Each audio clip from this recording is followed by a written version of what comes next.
have my hello. Hey, we're live. No, and like we have like a perfect like triangle going right now. This is what is going on. What? Okay. Look.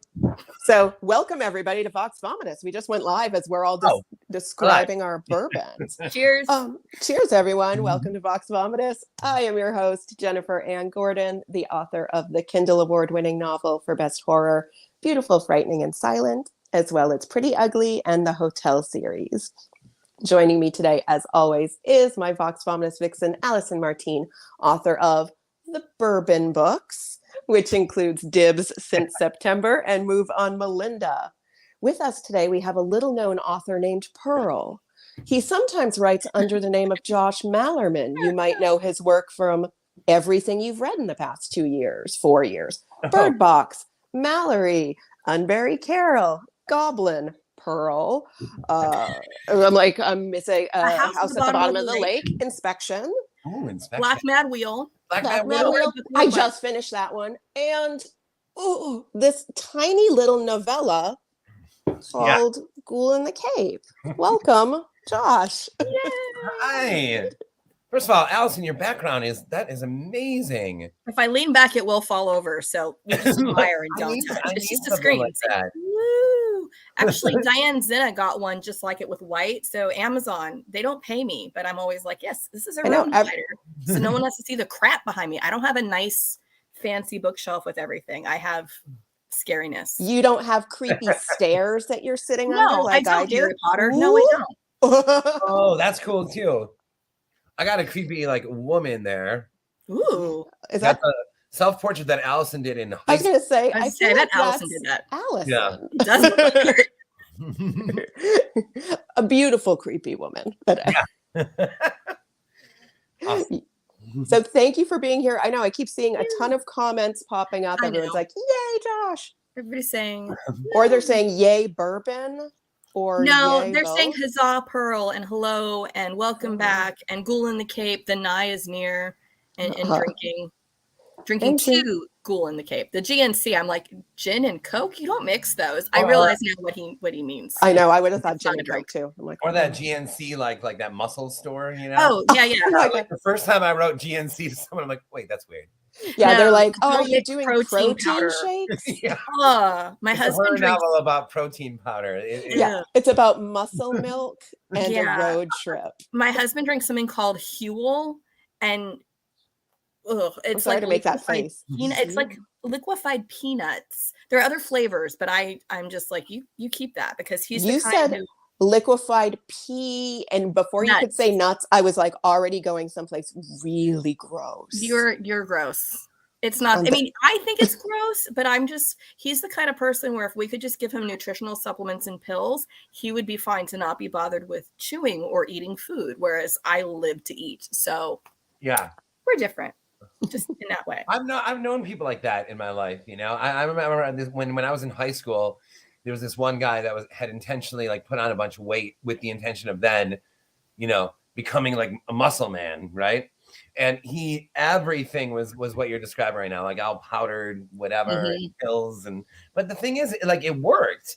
He put on all this weight, and then like 6 months later, he was this like ripped. He was all of a sudden he was Superman. Yeah, we were all like, what the hell happened here? I'll say when I was like a competitive ballroom dancer, which was a long time ago, I had to be thinner than I am now and tan and all these. Like, how did you pull off the tan part? With a spray. Okay, with a spray. So I got really into, from GNC, raspberry ketones, which are like just like some chemical in the raspberry that somehow makes the fat melt off your body and your skin glow. But I was taking so many of them that like when I would get nervous and sweat, I would smell like Jell-O. Yeah, you were in ketosis of Jell-O. Yeah. Like I'm just like, I feel like that's probably not good for my major organs. No, it's really not. Are you all right? Are you all right, Josh? I'm worried about you. I'm like, are you talking to Josh or me? No, and I'm still laughing about competitive ballroom dancing because right. I mean, that whole thing. Dance battle. That's not it though. Maybe we should do one of these. Let's do one of these. I don't have a shot. I'm not downing all of this. I will vomit. Am I going to down all this? Josh, are you downing all yours? You said you'd cough if you do that. I'm going to try. Did you cover what Did you show him what shot glass you have? Yes, it's my Logan's Bar Cool in the Cape shot glass. And I'm not drinking Woodford Reserve. I'm drinking Elijah Craig. You've got Elijah. See, Trader Joe's was out of my Elijah Craig, so I tried this and it doesn't suck. So yeah. No, it does not. I like it. I didn't know what I was doing. Cheers. All right. Cheers to Pearl. To Pearl. I couldn't do the whole thing. Right there. I did mine in 2. Are you all right? I'm good. Okay, we're good. So I own Pearl, the book. Uh-huh. Not the actual pig, but I have been petrified as a vegetarian and animal lover to read it. And I'm very sensitive about animal things. And Allison always looks out for my best interests. And she keeps saying, I feel like you're going to be really upset. Yeah. And Robert Gwaltney says hi to everybody, and he's there in Atlanta, so checking in from all the time zones. And yeah, that was the first one I read that I wasn't reading before coming on the show, and I was just really interested in it, and I kind of regret it, even though I loved the book, because afterwards, and I was a vegetarian for years, and then went back to eating meat, and afterwards, I'm just like, I can't. And you know how much I miss Egg McMuffins? A lot. It's funny. I miss that too. I know, they're so good. I am a vegetarian for, I think, 6 years now or something. Yeah. Nice. And, Pearl, the book, it's weird because like the question might be like, well, obviously the animal is like the hero, right? Or something like that, right? Especially for a guy. I don't know if I'd say that. No, but right. That's what I mean. I feel like that would be like the obvious like sort of perception there. Like, a vegetarian wrote this story. Obviously, the pig's got to be the good guy, right? Nope. Yeah.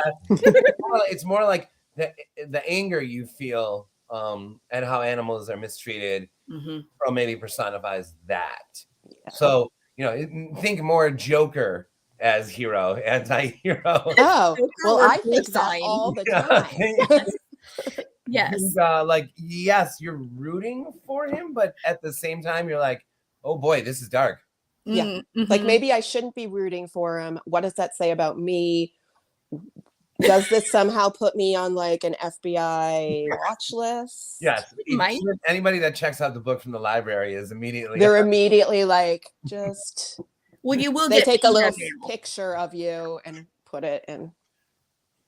Okay. And go ahead. I'm throwing up. Well, I put it up, but I may have hidden it already. Okay. So Hans Curtis says in your novel Carpenter's Farm, and this one I do have to ask you about because I went looking for it because I just went, oh, look, we had to move the interview because I have laryngitis. What else can I cram in my head? Oh, yeah. I can't find it, but Hans has it. And he says in your novel Carpenter's Farm, a diet of very different vegetables is prepared.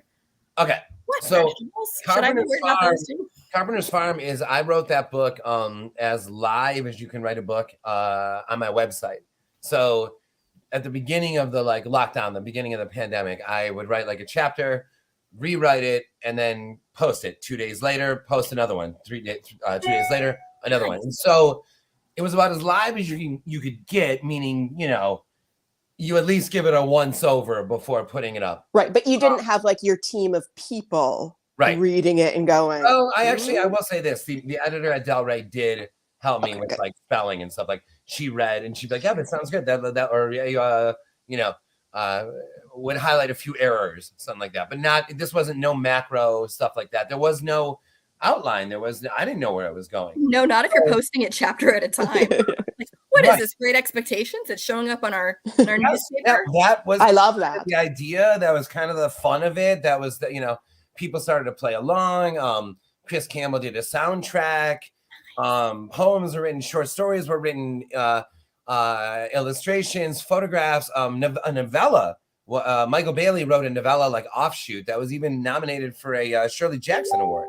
Do you get part of that? Because I feel like if you were the inspiration, I agree. I feel that you should give the speech. I agree. I think I should have like a little piece of the statue or something. Yeah, just like chisel off a little of it that you can wear in a necklace. So that's kind of morbid. I like it. So that book is just literally sitting there on the website, and it's presented in a cool way thanks to my webmaster. Like it looks cool, and the font's cool, and there's different colors for each chapter, and whatever. So, but that's just sitting there. So Hans read it online on the website. There's nowhere else that it exists except. Okay, so that's why Amazon's like, I don't know what you're talking about. Go away. Right. But why I think it's interesting that he brought that book up is because I don't know if it's because I'm from Michigan, but I love whatever's going to come after this. Well, Pearl and Farm are both like farm horror. Mm-hmm. And I'm like, that was not intentional. And now I'm like, well, you got to write a fucking third now, you know? Yeah, like a trilogy of farm horror. And yeah, you do live in the Midwest. I lived in Ohio for 12 years. And so I get the idea of farm horror. Now I live in New England, whereas I'm born and raised. So everything I write is like old creepy house and everybody can't express their emotions. and they're like secretly evil. And also the church, you know, like random things like that. Yes. Also the church, period. Whatever that means. I mean, you can't have Children of the Corn if there isn't a lot of corn going around. No. You can have Children of the Strip Mall if you're in like Tampa, Florida. If you're where I am, that's what we have. I'm sorry. SoCal's really not that interesting. You can have Children of the Sunshine. Children, I think you may have to write Children of the Strip Mall. Children of the Strip Mall. Children of, you can't get away with it, but Children of Disneyland. All of these things are right with. Already did. Down and Out in the Magic Kingdom. He got away with it. I don't know if Disney hasn't noticed yet. I read it like a decade ago, but they're busy. They're busy taking down stuff on Etsy. They've got stuff to do. But it is like such a perfect horror setting. I mean, it's like naturally isolated because it's a house in the middle of all these freaking fields. Yeah. Like so you naturally got the cabin fever, the over workload, animals, a scarecrow. Dolls made of wheat with dresses that are burlap sacks. Yeah. My kids learned how to make corn husk dolls, like the pioneers did. And that's normal. Kinda. Almost like there's a sense of like the what's it called? Like you just kind of imagine every farmhouse you drive by is haunted. You're like, ooh, that place. Ooh, that place. And those are just the ones we see from the road. Imagine the ones we can't. The bad ones are the ones you can't see. That you're like, is that a dirt road? Oh no, that's the old farm. Mm-hmm. Oh, okay. Rumor has it that little boy Simon never left. He's still living there in the basement. And you're like, what? This is Meemaw. That's another good book idea. You're keeping a list. List. Come up with a random name, just the words Meemaw and Peepaw. And then it's a whole anthology, farm horror anthology. Somebody get on that. Okay, I have a question for you two, because did I just miss it? Like, has there been a horror novel written from literally so it's an adult novel, but it's the narrator is a 4-year-old? A 4-year-old? A 4-year-old. I mean, it's in a fully adult horror novel. So I can't think of that. And I have a 6-year-old, and he's barely coherent. I don't know what a 4-year-old's gonna do. You know what I'm saying? Like, a kid, a child, like, has that not fucking been done?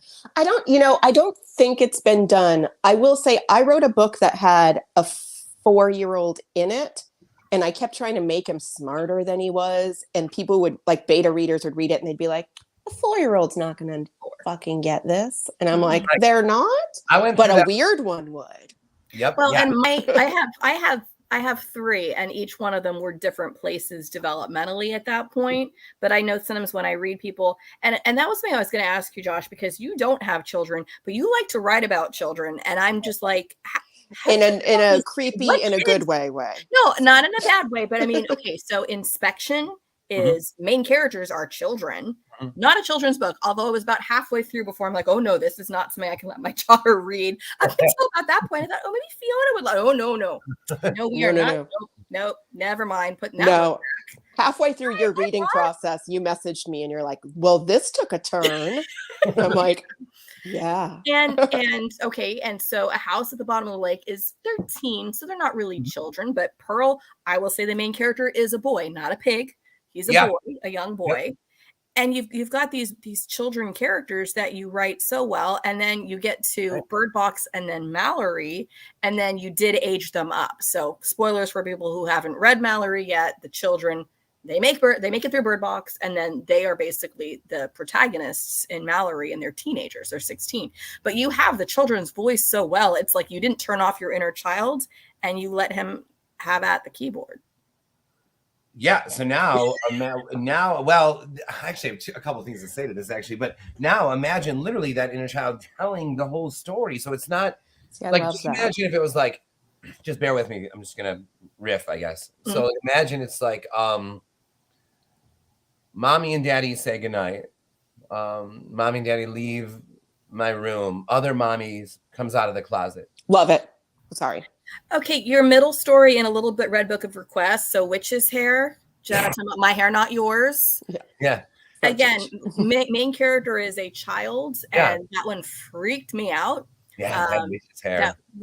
Actually, and I thought the third story in there that was, I know it wasn't Goldilocks and the Three Bears, but it kind of was, and it was really, really fucked up, and I really liked it. But yeah, I could see you taking that middle story in a little Red Book of Requests and taking that and making that an entire story, because that mother wins for worst mother ever, even after Mallory, who means well at least. She's like the mother in that, like smoking, like good night.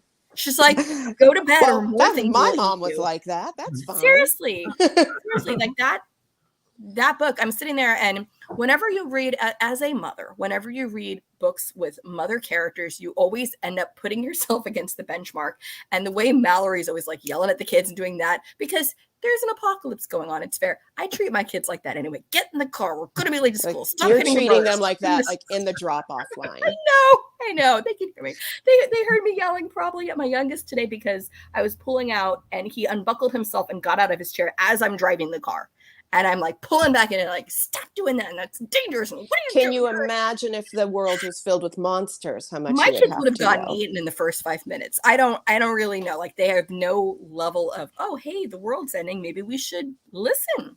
They just get eaten. The monsters ate them all. Well, I feel like that's actually what happens in Mallory, is that they're kind of like, oh my God, I don't care anymore. Yeah, like you've been yelling at me. Your world's 16 ending. Our world's 16. He's 16 by then. So we've got, every teenager has that rebellious streak. That's understandable. I would have like a 7-year-old who'd just be like, fuck this.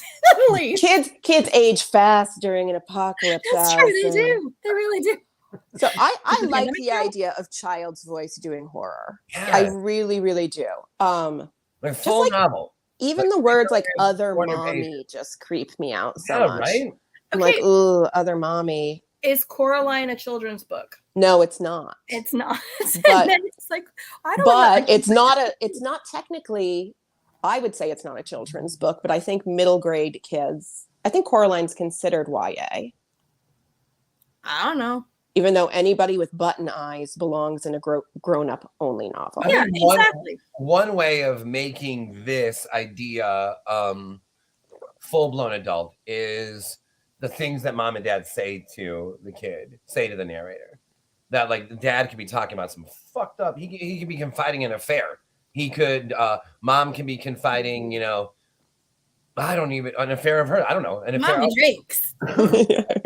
Mommy drinks and gets loose lips. Actually, that's kind of amazing if mom sort of like confides, like almost treats the kid as like a therapist or something. Like every time she's putting him this, maybe the kid pretends he's asleep and mom talks in the bedroom. And anyway, the point is to bring in like way adult subjects and subject matter. He just happens to hear it and tell us what mommy said. Right. So obviously he's not thinking that way or this kind of thing.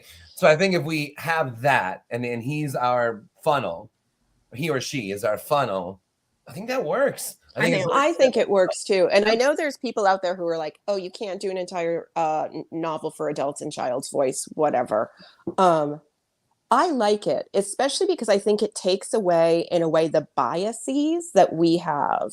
Yeah. Because a child is going to hear and experience things without understanding what mommy is saying is bad. Oh, yeah. Mommy has a secret tickle party with the neighbor next door in the afternoons. Okay, you have to say that, Jen. I did have to say tickle party. Thank you. No, I think it was secret tickle party. Secret tickle party. Yeah, that should. Wow.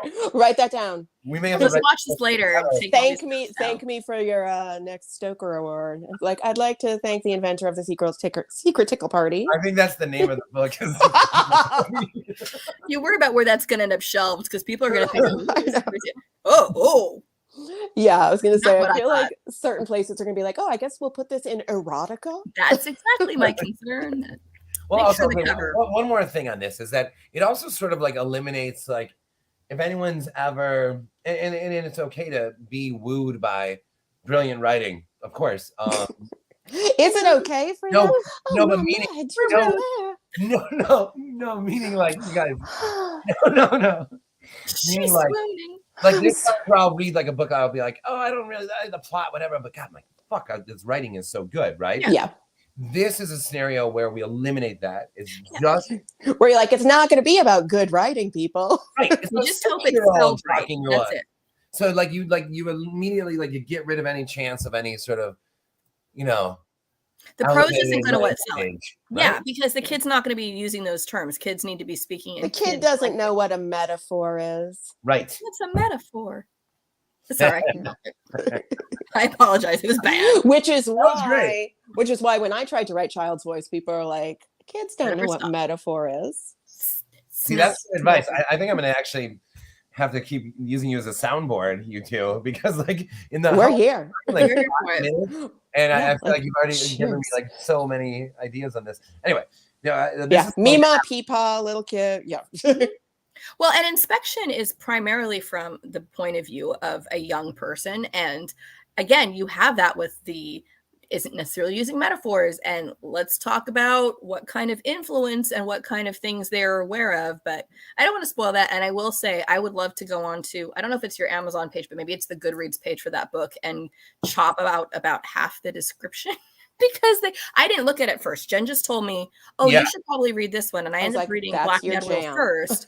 And she said, this was probably your jam. Because at the time, for people who are watching this now going, what? We were supposed to have Josh on like 2.5 weeks ago, a week and a half ago. And then we had to move it. And then I got sick with laryngitis. So I still sound like I'm doing a really bad Christian Avasarala impression with my voice like this. I was thinking so I've had time to read more and more stuff. Kathleen Turner, yes. I'm smoking 6 packs a day. And so I kind of did a triage, and then as the time expanded, I'm like, I haven't actually gotten to read Mallory. And Jen's like, well, if you haven't read Birdbox and just saw the movie, you should do that. And I'm glad. I'll get back to that in a minute. But Inspection was near the top, and she thought it would be one I would like. And then reading it, there's so much spoiling in the description. I want to go back, and I don't know who put that there, but I want to snip it. Well, okay, I can actually explain that. Was that you, or did somebody say, let's do it? Josh, that was my fault. I was like, let's spoil the book. No, but it kind of was. It was me and the editor, and I'll tell you why. Is that imagine in this day and age reading the back of a book that said there's no women in here at all. Yeah. Like no women. It's only men, and it's a man's decision to not only no women in this book, but a man's decision to get rid of the knowledge of women.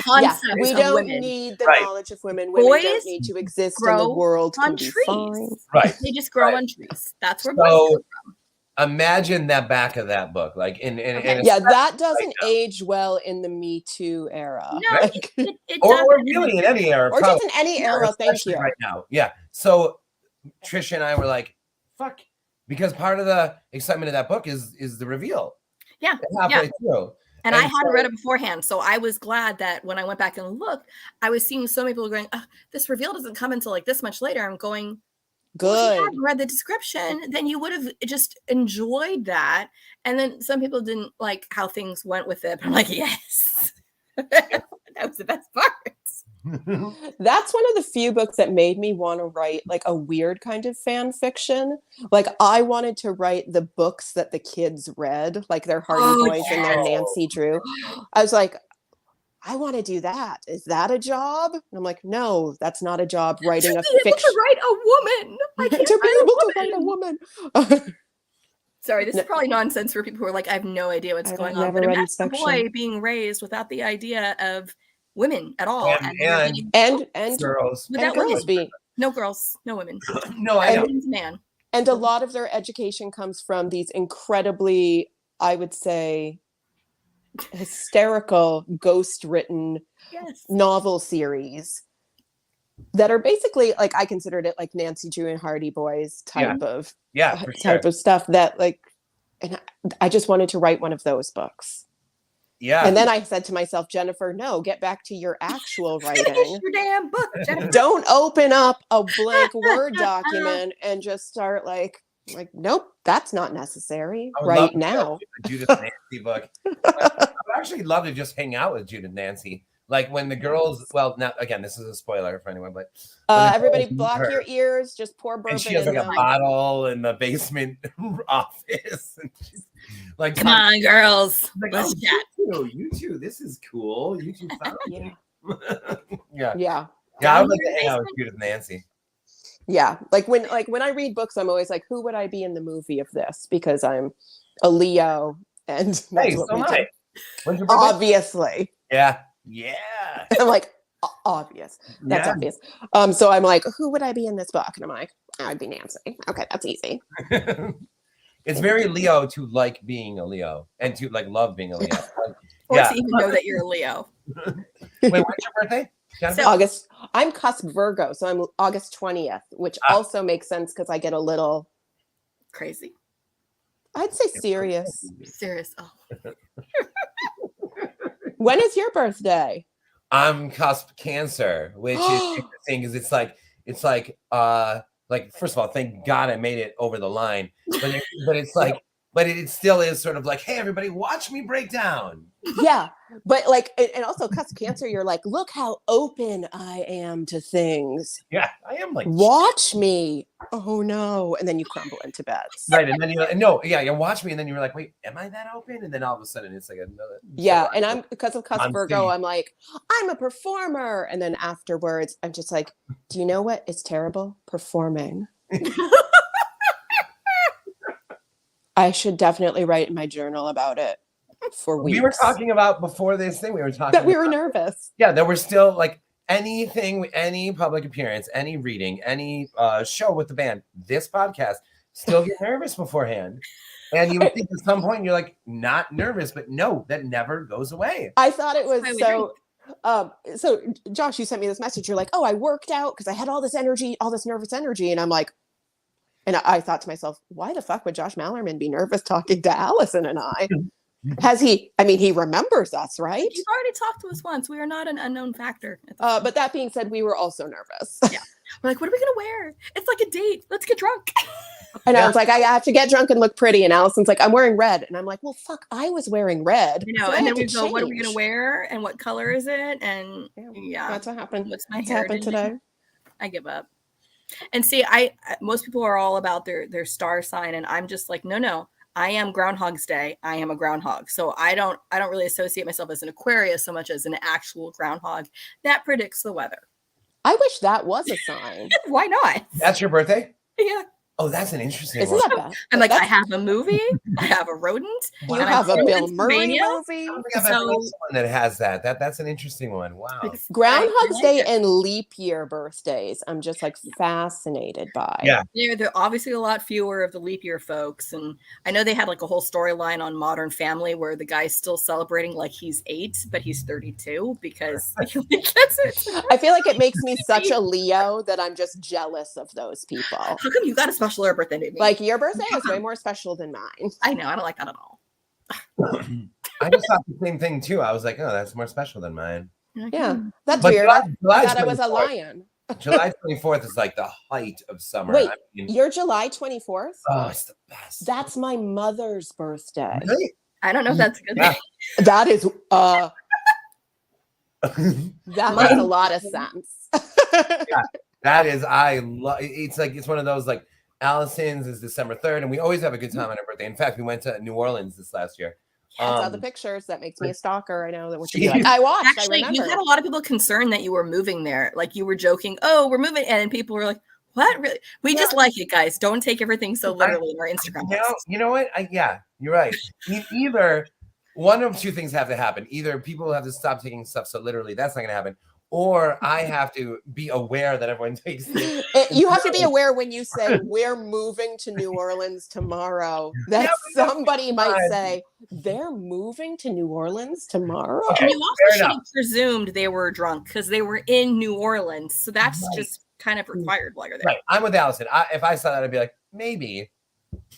Yeah. Yeah. I, for a second, was just like, oh, maybe they are moving to New Orleans.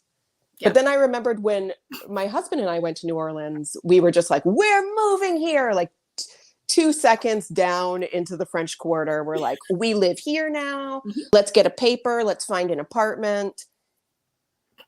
Even though we were like there to perform at the New Orleans Fringe Festival, making no money, staying with a Scientologist who was also a burlesque dancer. Oh, wow. It was like the epitome of like, we're an artist. But we were like, we're moving here. We have no money or jobs. That's another good book idea. The Scientologist burlesque dancer is a good book idea. Great book idea. I like that. Like when that comes out again, thank me in your award speech. I think that one's yours. I mean, you're like, okay. I feel like I'm kind of writing that. I always wanted, because so when I publish my bourbon books, I publish under my first and middle name, Allison Martine, but my full name is Allison Martine Hubbard. So when I do, assuming I ever actually get a book deal to do my sci-fi, my speculative stuff, I'm going to publish under A.M. Hubbard. And I am hoping that some people think I'm related to the other initial person, Hubbard. And so the Scientologist stuff, I'm just hoping they just start sending me checks. Just out of like some of those caution. Like those like Tom Cruise checks, like whatever. I don't know. Elizabeth Moss, they give a ton of money. They give a ton of money. They could just like a great name. I keep saying, that's all I'm saying this whole time. That's a great birthday. That's a great name. But whatever, it does sound that way. I have another one of these. I'm like, I should have brought my bottle up, but I just have my like really fancy cup. I brought my bottle. You're also at one point in this, I'm probably, viewers beware when I start screaming, Roman, he's our producer and my husband. He'll know to bring the bottle up. I wish Tubby were one of the St. Bernards and he could have the little bear. Tubby was just up here and I was like, this is like the first time I actually want Tubby to come up into the podcast. If he had booze. Can Tubby be useful? Hold on, real fast. So Roman is your husband's name? It is. And he's also a Leo. Sorry. When's his birthday? August 6th. And he's the producer of this show? Yes. Okay. And I'm like, I'll tell you everything about him. He's a producer of this show. He is a fellow ballroom dancer. That's how we met. We are professional partners. He's also a classical guitarist. And I can hear him creeping up the stairs with a bottle of Elijah Craig. Coming. I kind of want to hear him play the classical guitar. Is that totally no way he's going to do that right now? I don't know. We'll see when he goes downstairs. That sounds amazing. So you two live in an amazing house. Yeah. Like holy shit house. And you moved there how long ago now? We moved there August 1st. It's been almost of this year. So almost. Okay, right. And then, but that place is unbelievable. It is crazy. I'm going to say a few things about my house that nobody cares about, but people who watch the show all the time know it. Okay. It was designed by a poet. Hi, Christine. A poet and a photographer. She got the idea of this house and wrote it on a napkin and like gave it to somebody. And she was like, I just want somebody to build this house for me. And she bought all this property. And eventually explain some of it because some of it doesn't look like it was thought out so well. It does not make sense as a house once you are living in the house. Like I'm under stairs right now. And I'm just saying this is one of the better places to record a podcast. It's 4 stories. The 4th story is like this really weird tower room, which is where I write, of course. That is awesome. Like when we saw the house, I'm like, whatever they want, I will give them my soul, all of my money, my blood. That's where I'm writing from now on. All the stairs are crazy steep, and somebody did die on them. Well, oh. Not the stairs I don't think that I am sitting under right now. I mean, do you know that for sure? I don't, because the people refused to tell me because I was like, oh, which stairs? You were way too excited to hear about that. I know. Like I walked in and I'm like, where does the ghost haunt? And they were just like, can I hang out with them? We don't know. And I'm like, oh no, there's a ghost here. But the stairs do worry me, and your dog's fallen down the stairs at least once. So twice now. I shouldn't laugh. He's fine. He's a hardy little baby boy. He's just fine. But I worry about you guys going up and down. Don't go up the stairs after you've been drinking. Okay, Jen? I don't, which is one of the reasons why I don't do the podcast up in my writing tower. I'm under the stairs now. You're good. You're fine. It's fine. It's See, okay. All I can think is book ideas. So, like, what a great opening.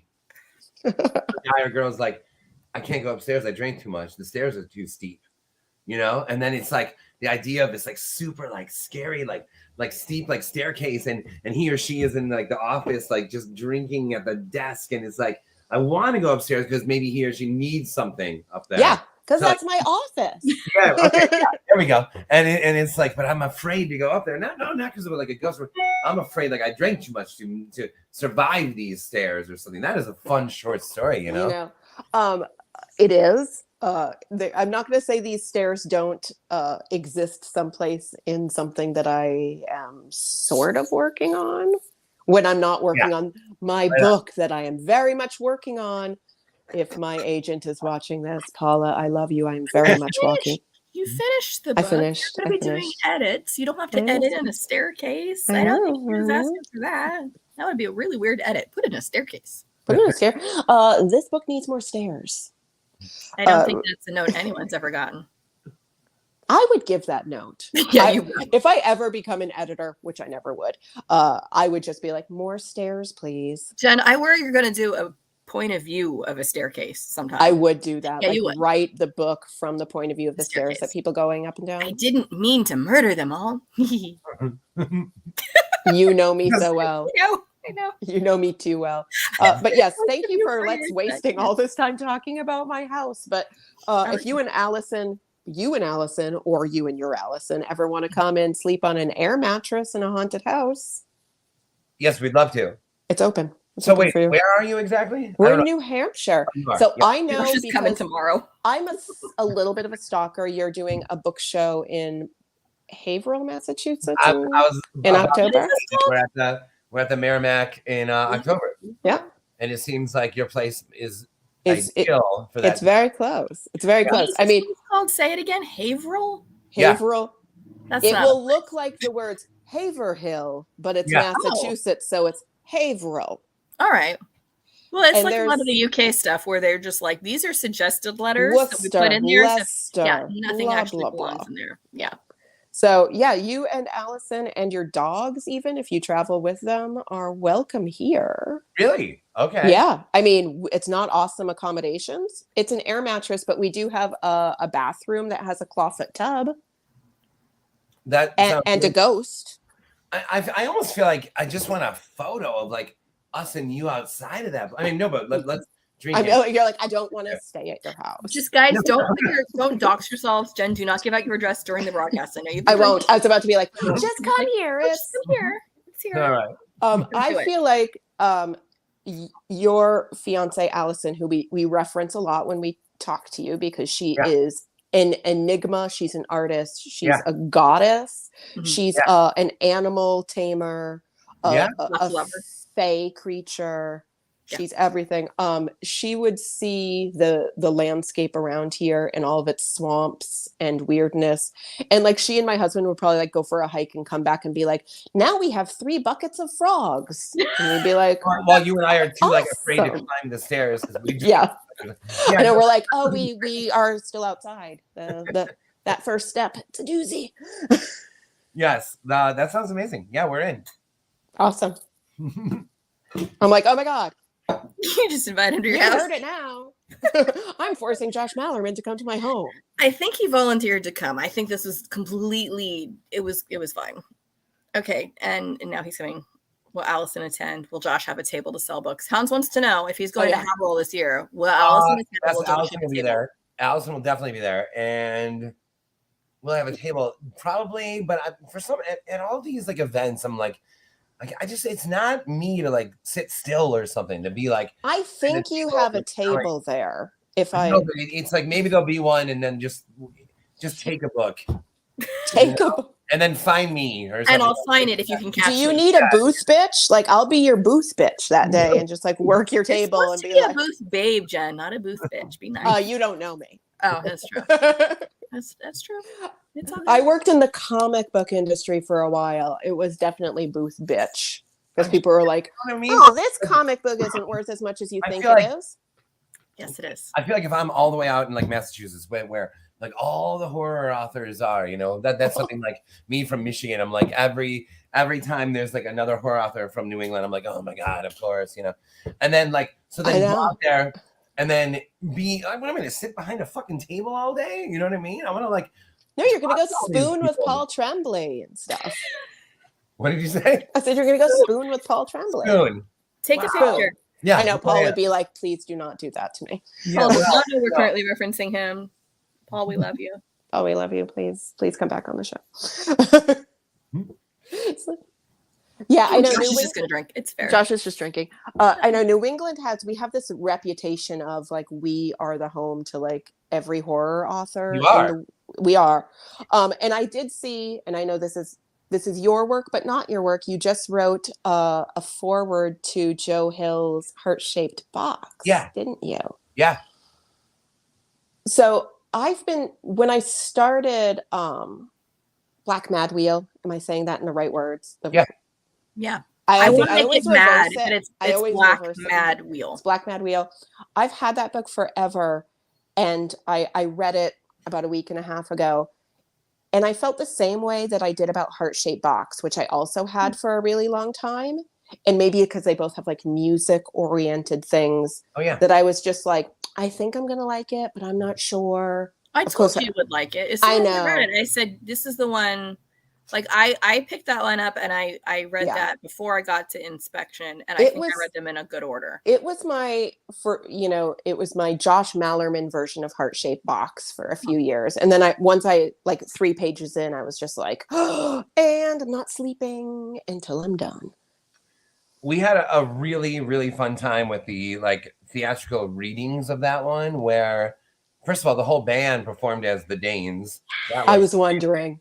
And we played the song. I think it was called "Be Here." Am I right? Yeah, Be Here. Yeah. And we even recorded it. And then Allison, this is gonna sound wrong, dressed as a nurse, but like from like the 50s. Oh yeah.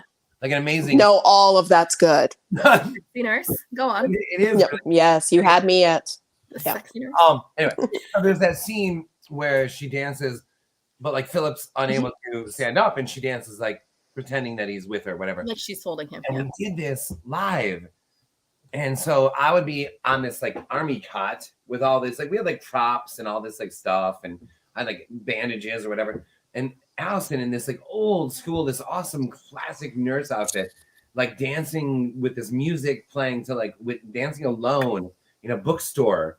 And I was sitting there thinking to myself, like, whether that like it doesn't even matter how good or bad this book is, whatever the fuck happens next, I don't know if we're ever going to top what you're doing right now, Allison. It was all worth it just for that. Yeah. Regardless of how you feel about the book. But yeah, I love the book. But again, it sounds like maybe it was just so that moment could happen.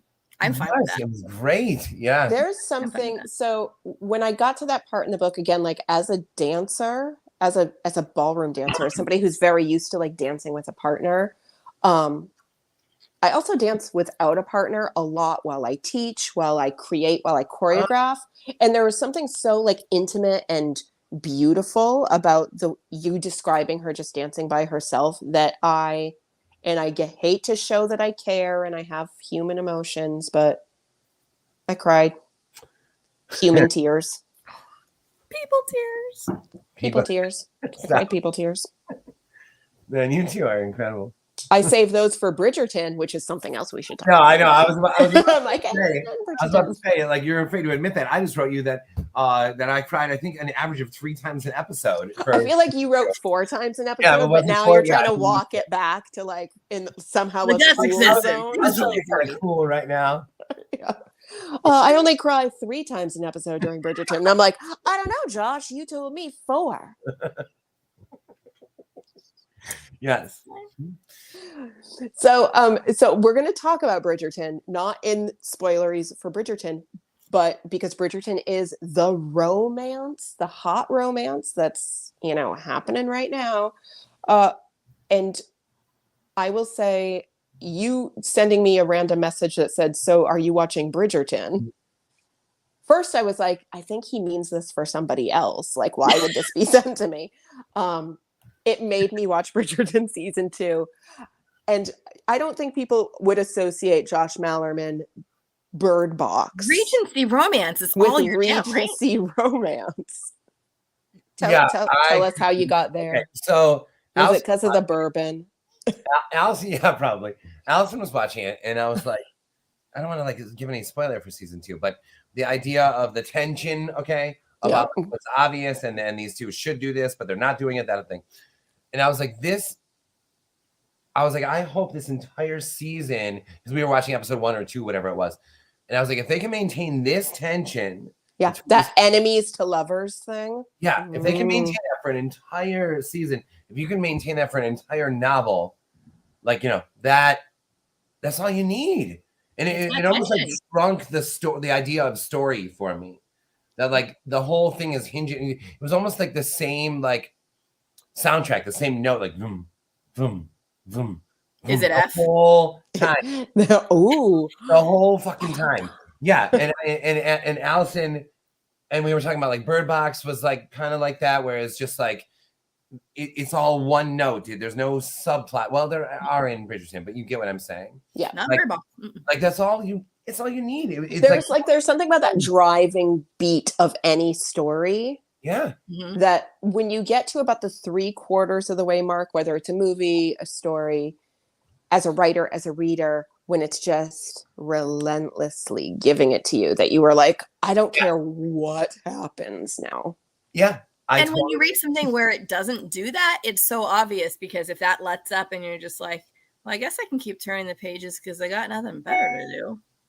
Or a sense of this was our tension in the first act, and now we're going somewhere else or whatever. Mm-hmm. No, you don't have to.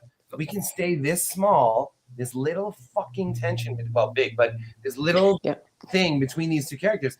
This can be our entire bowstring for an entire novel, and that side of it thrills me. Or if you can maintain that mood for an entire novel, what else are you looking for? Okay, so I admit, I think I mentioned it. I hadn't read Bird Box before we talked to you last time, so I was going off the movie, which admittedly, great film. I wish they would have been more true to what you actually wrote, because while I enjoyed the movie, as far as tension goes, what you do in the book is so much more heightened. And some of the things that I guess the movie was scared to go there, some of the things that are suggested about measures you could take, let's just say that they're suggesting to Mallory that she might do. I won't say more than that for people who haven't read it. But that to me was so much more intense and so much more scary than some of the things they did, just how they had the tension from, okay, well, now she just has to get through, she has to get to where she's going. But there was no this outside tension of this other person, this other force. I don't want to spoil it. You know what I'm talking about. But it was lost in the book because they handled things a little differently. Yeah. And I was so glad, because then it's back in Mallory. Yeah, right on. Yeah, I read Birdbox before writing Mallory, which I think is an obvious thing to do. But because I wanted, if you're thinking a musician, it was almost I'm not worried about the details necessarily. Mm-hmm. I'm more worried about the Yes. So what's the rhythm of this book? And then we're writing the next one. Yeah. And so that kind of thing can go so, not only it's you can be claustrophobic, Bridgerton is a great example. You can the feeling is claustrophobic, but the setting is not. It's not they're stuck in a room. It's not like they're stuck in a house in Bird Box. It's not like it's not one. But they're definitely stuck in who they're supposed to be. Right. Which is so I feel in any kind of book, romance, women's fiction, regular fiction, whatever that is, speculative horror, even science fiction. I'm watching Foundation. I don't know if anybody's watching Foundation, but hey, when you're a genetic clone and you're not living up to your genetic cloniness, that's a problem. Pretend that's the word. Just go with it. cloniness is a word, but I feel like, especially like, I'm going to say our generation, even though I feel like Josh is younger than us by just a little, I know I'm a older little than to you. a lot bit. Yeah, but like by like a month. So we're of the generation where we had like all these like pseudo Gen X, early Gen X, early millennial expectations put on us. So we think we have to be a thing. But then all of a sudden in the 90s, we were taught, oh, we don't need to be anything. We can be nothing. Because reality bites. Because reality bites. Because I went on a rider. But people like in Bridgerton world or in a lot of fictional worlds don't have that opportunity to be something. Oh, I see Christine. Hi. Yeah, she asked, Josh, you mentioned rhythm. Do you write thinking about it or do you let your line editor work on that? Great question. That is a great question. Definitely think about it. Through, like, in fact, the entire rough draft is almost entirely rhythm. Don't really like care about like how well written it is, or if there's character development, or even character names. There are times where I've sent a rough draft to like my manager, and he's like, "Wait, who's Susan?" And I'm like, "What do you mean? That's a sister." Yeah, but she was Kelly for the first 200 years. And then she was Heather before that. I'm like, generic 80s name, just pick one. It's fine. Right. And I'm like, is the book on beat or is it not on beat? But, and this is why I think this is a great question, is that at some point, the rough draft is going to be sloppy as hell no matter what, right? Yeah, it's a vomit draft. This is what the point of our podcast is. It does seem like the line edits are those moments where things become like tighter. Yeah. Where it's like somebody outside of yourself recognize whatever the whatever beat the book should be moving at, and they help you like conform to that. So the editor for Birdbox was like hugely influential in that way. And we talked about this all the time, her and I, about like the rhythm of the book. And we're talking about the same things with Bridgerton now. And so her name's Lee Boudreau. And man, this woman was unbelievable. And and it was never about it was never about like, what are you trying to say beyond what we already have? I shouldn't have just laughed, but like we've all like talked about to people and they're like, what are you trying to say here? And sometimes you're like, right. But it was never, even like there were moments like where like the crazy moment where hanging by her cord, hanging by her oh my God. Yeah, that whole which part. is not in the movie. At least right. I'm like, I blocked that out because I think I would have remembered that. And then Lee was like, that's impossible, right? And I'm like, yeah. And she's like, don't care. And then she's like, that has to stay. And like stuff like that. Like she was aware that like this has to stay because of the rhythm where we're building whatever. So to answer her question, both, but I would argue actually more the editor than myself, actually. Good answer. That's a great answer. Every editor of yours that's watching this is like, thank you, Josh. Thank you for giving me props. Oh yeah. Well, real fast, Trisha at Del Rey, like, oh my God, like her. It's the same exact thing that we're talking about right now. It's like it's just like playing with a brilliant musician, and so you're like, oh, I got this great fucking idea, and you're like doing it, and then you have someone in the room that's like a great drummer or a great rhythm guitar player that's like, all right, play that to this. Mm-hmm. Yes. Like, oh shit. Okay. Yeah. yeah. Now put words in it because maybe we need to have it make sense in terms of the larger plot and the themes that you've already established. Yep. Yeah. But the original idea was good. And also that, like, what if the music changes? Yep. How are you going to change as a musician, as an artist, I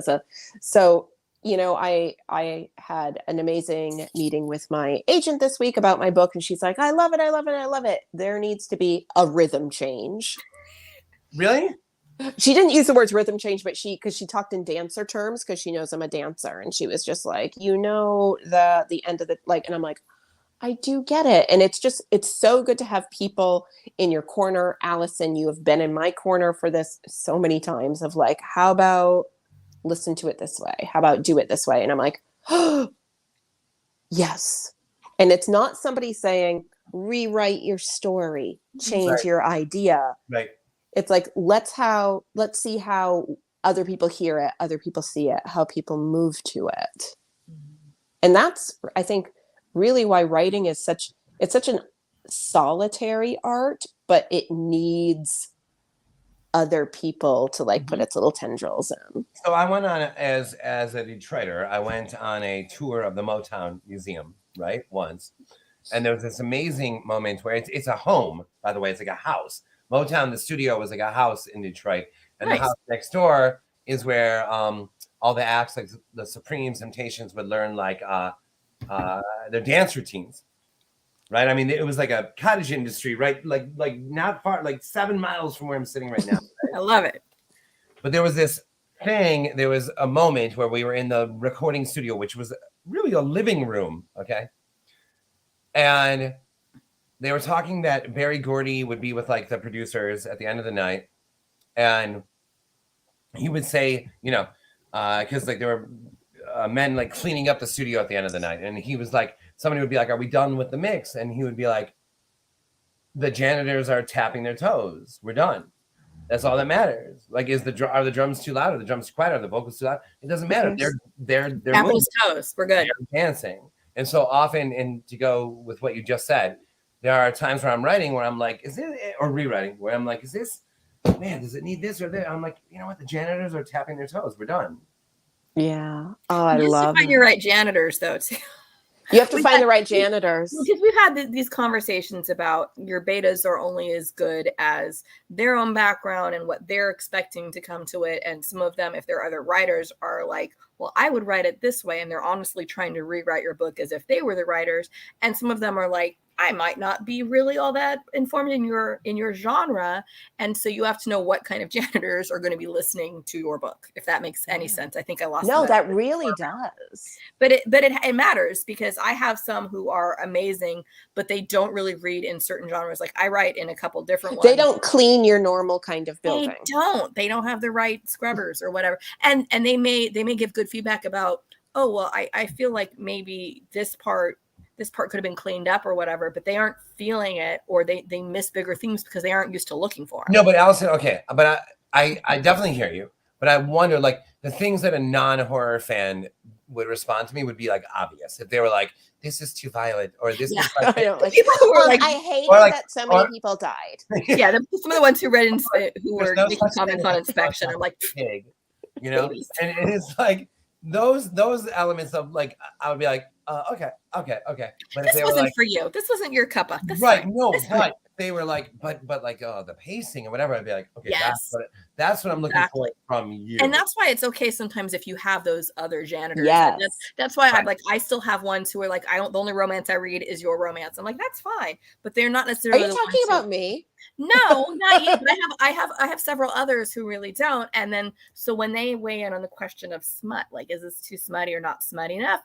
They're all over the place because they're all kind of trying to guess what another person would think because they don't really know. They're like, do you need smut here at all? I think it was fine without the smut. And others are going, I think there could have been more smut. I was uncomfortable with the level you had, but I think your other readers might expect more. Yeah, definitely. Because they're trying to put themselves someplace else. So you just have to go, all right, you guys don't really know about this, and that's fine. But I feel like romance and horror are so similar weirdly in genres. They are, because there's the heat level. There's people who love, they're simmering slow gothic horror, or they want splatter punk. And there's a lot of bodily fluid. I'm sorry I did this. That could be any of sorry people watching this on video, any of the things that I just said. Buffy staking. Buffy staking. I just learned about this kind of recently. Is the heat level like how many makeout moments there are? I think it's more than makeout. Heat level is really complicated, and some of it depends on like how specific. I mean, like if you got your fade to black, that's one thing, and then you get into, is it explicit? Is it multiple? Did it get into BDSM? And some of them go weird because they're like, oh, well, if it's gay, then it's automatically more explicit, which makes no sense at all. It's like, no, it should be on the same scale as everything else. Yeah. But you do have one, because I know there's some who are like the Christian romance where there's not even kissing allowed, where it's barking. There's barking. It's fine. We just broke Josh. He's gonna spit burger on his computer. I know. You said the words Christian romance, and then why is there barking happening? And I'm like, I know that was my dog and Christian He doesn't like romance. Christian romance. I'm sorry. Well, I had someone who read my first novel and said, you if you just maybe edit this little part here, you could probably market it as a Christian romance. And I just looked at him like, did you miss all of the times I said fuck? Like all of them? Because there were a lot. And she's like, oh yeah, I kind of forgot. She's just glossed right over her head. As someone who read that book, I would say it would be a difficult edit to get to and Christian it's just romance. that's not what it was supposed to be. But I think they were just thinking, because I wasn't particularly explicit in that one, they each one got a little bit more. You didn't say the word, sorry, viewers and listeners, cock. I didn't mention throbbing members. Wow. I'm not going to say the other part. I'm like, or you don't need to. Oh, never mind. I know the other part. Cinnamon for a cat. For a second, I was like 12, and I was like, "What's the other part?" Meow. What's the other part? Tell me the other part, Jenna. Oh, that's weird, Josh Malerman. I feel like you should know. But you were in a rock band. I do. Oh, ask Allison. She can explain this to you. You have a very happy, very hot fiance. She probably knows. Maybe you guys use your own code. Is unbelievable. I know. Josh is like, why did I come on this podcast again? We don't know. But I think it's true that with horror, it's the same thing. Like Jen and I have read, now that Jen has her own show, let's scare Jennifer to death. But I'm still so lazy and I force people on. I know, but Jen, she's supposed to do more of the horror and I'm supposed to do more of the sci-fi. If it's super gross, I'll do it on my show. And we've had, I think I can only think of one that we read for our show where I went, why did you make me read that? And it wasn't that it was a bad book, but it got more explicit than I liked, because I was the kid who. Tell me which book that was or no? Not on the air. We'll say it later. Okay. I'm like, but it was one of those things. I was the kid who my sister was always like, read Stephen King. I'm like, I don't want. I'm scared. I'm scared. And I was always the kid who was scared. And then I realized, okay, there's gradations here, and I can handle certain things, but I don't necessarily want to get really gory with things. Okay. I don't ever need to see the movie Saw, but then I end up seeing Fresh because I got lured in by Sebastian Stan. Don't watch that movie, people. Sorry. I don't know that movie. You don't know Fresh? I don't know, but I do know Sebastian Stan. He was in Gossip Girl. He lured me into watching things because he's very handsome. It's about cannibalism. There we go. That's enough. As a vegetarian, it's weird, but I'm really into cannibalism. Yeah, so am I. I kind of want. Okay, then you'll like the movie. It was honestly a good movie, but it was a lot to watch. And I have no problem with somebody eating a human, but I definitely have a problem with somebody eating veal. Same here. Or at least like, like in theory. Well, it's like the John Wick thing. Like, okay, there are 100 bodies. Fine. Someone killed a dog? Yeah. Yeah, that's different levels. The dog dies in Birdbox, but that's it. Nobody kills the dog, though. Right. Sometimes animals, as horror writers, I will just say sometimes animals do die. Yes. And I feel like this should be like a GIF or something, or a GIF, whatever the fuck it's called. I feel like that what you just said. Sometimes animals do die. Sometimes animals do die. I feel like every time I'm like on a podcast talking about one of my books, as a vegetarian for 22 years, I do not kill animals. Sometimes they do die in a story well, and really and also in real life. Not but I try to be as diplomatic in animal death as I can be, but sometimes I die. And I've had like interviewers flat out ask me like, why did you kill that cat and blah blah blah, and I'm like, I had to because my character did, but or you just do the screen rant. So the story could happen, and then that's the answer. So the story could happen. That's the answer to everything. Doesn't matter. Yeah, just the story could happen. Yeah, that's good. That's all good. I know some people are squeamish about killing animals. Some are squeamish about killing anybody. Yeah, I feel like I am open to killing anybody in my books, but like not open to killing anything in real life. Yeah, it's not even like a spider, like not even an ant. I'm like the idiot, like shooing like bugs outside. Yeah. Yeah, I do that too. And then in my book, I'm just like, oh, sorry about that cat. I guess it's cheaper than therapy. Is it though? Is it though? I mean, in the long run, no. We pay in so many different ways. I pay. I hate to do this, but I have to go to the bathroom. Can you guys give me like what? Oh my gosh. Why not? Okay, give me one That's second. fine. Okay. That's fine. All right, whatever. We'll vamp. Yeah. Well, I mean, we're live. We'll vamp. Because you can turn off your camera. You can do whatever you want. Fine. We could just say like it's an intermission. Everybody, go run to the bathroom right now. Do we all need an intermission? No, it's fine. I'm like, I would take an intermission. Oh, he's gone. Here, right? Yeah, you're still here. Shit. Okay. Just don't bring us to the bathroom. Right. That's why I was asking. Weird. Weird, like pulsing thing. Am I still here? Yes. Oh my gosh, it's like the bathroom. Yeah, we don't want Josh's mic in the bathroom like the end of that true crime documentary, The Jinx. Oh, yeah. Like when he like murder burps his bathroom. Yeah. I didn't see that, true story. I have performed for the foundation that his family actually owns amazing things. The Shoshama Foundation, which gives art spaces to people who don't have art spaces and performance spaces to people who don't have performance spaces. So, nice. Yeah, I have. This is how we vamp. I have, with my husband, we have performed for the Shoshama Foundation and the organization twice, once at their gala and once we were given a space to perform in. So have you met him? I have not met him, but I have. That's probably best for you. Yeah, I have met his, I want to say, niece. Okay, and Hans, while you're here, can you plug a Malerman fan group on Facebook? Sure, why not? Go ahead, just type it in. We'll put it on. If there's a fan group. Oh, if there's a fan group, I'm like, we'll probably join it. So just go ahead and put it in. Yeah, join it. Just plug it. Plug it, please. Where we can do all Thank the spoilers. You. Spoil all the books. I know. Now I'm like, Josh is on an intermission. I want an intermission. Mentally?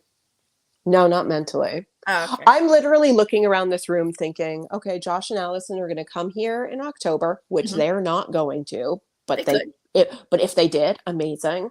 Their view would be a weird old dollhouse, my glass case of strange animal bones I found, and dried flowers, and an old school desk. Where did you find the bones, Jen? Just like in a park in Ohio. You brought them with you? Yeah, yes, they're in a beautiful display case of like weird things we found. See, and I know. I joke I'm actually an international wildlife smuggler because I came back from Brazil with a peccary bone. But it was but it was one that we found it and I went ahead and took it with me, but I wasn't supposed to be crossing with it. So I had it stuck inside a glove, inside a water bottle. And I had it with me like on my person at all times, and it made it through customs. And you did it on purpose? Yeah. Well, okay. So I was there studying peccaries. Okay, so I know. I get that. I was there with Earthwatch, and I took back some actual hairs that came right off of Catherine, who was the one that we tranked. So Catherine was the one that we caught and we tranked and we collared her, and then we followed her around. Because they already had Spencer, so Spencer had his collar. So they had Catherine. I feel like this would end such in an interesting way if you were like, and then I got arrested getting back into the country. I didn't. I actually got away with it, and I kind of wish they would have pulled me aside because I came back with a tick on the back of my thighs. Ew! Yeah. I accidentally brought home a very poisonous tarantula from Belize. How did you do that? Because a tarantula is a little bigger than a tick. The tick was like it was in my backpack. Alive. Oh no.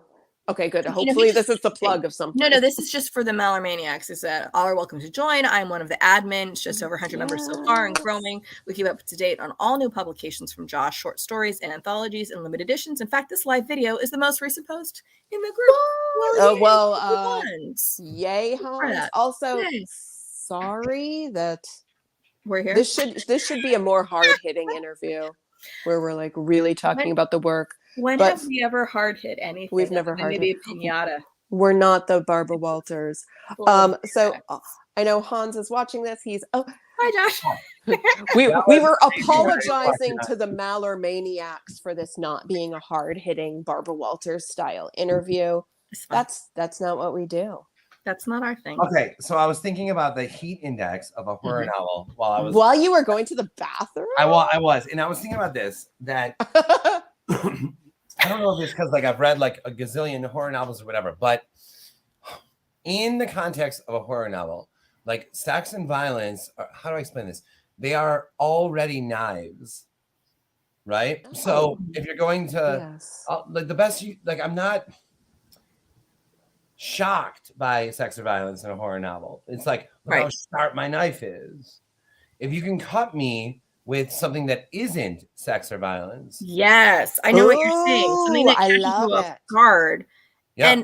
And I think you're also right, because one of the things about the egregiousness level of things is when it's inappropriate, and or when it's something where you're just like, I didn't see that coming, and you already spoiled the whole hanging by the cord. And I won't say what cord that is if people don't know. Maybe they're visualizing some very different cord than what it is, but and that's the kind of thing, because you're going, what the actual, when you read that, because it is so much more excessive. And I think for me, where I have problems when I read horror for it being egregious is when it isn't earned.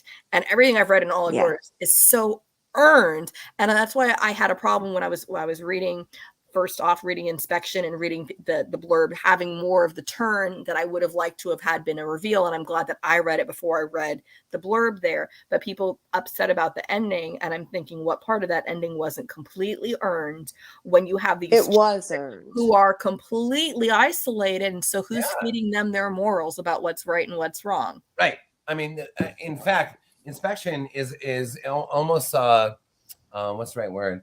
It's so insulated that even the story itself is so insulated that questions about like, wouldn't this happen? Wouldn't this happen? It can always be attributed to like, they don't know.